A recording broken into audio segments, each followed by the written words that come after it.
Здравейте, любители на Arduino и Tinkercad!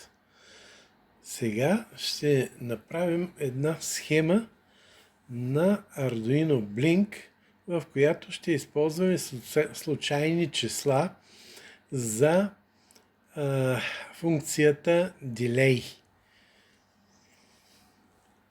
По този начин ще се получи едно по-интересно примигване на различни интервали, неподозирани преди това.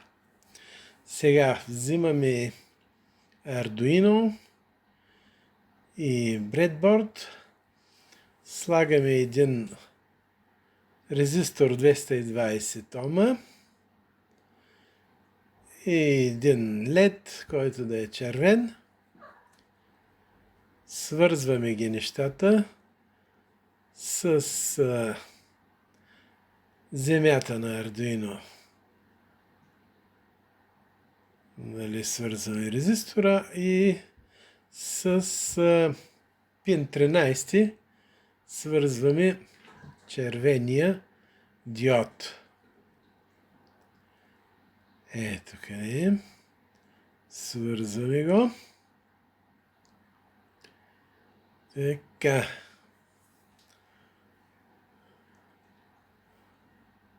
След което отваряме кода, който трябва да направим за тази схема. Ще използваме в случая текст.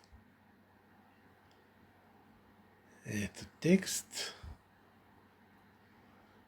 Тук Blink си го има като даденост.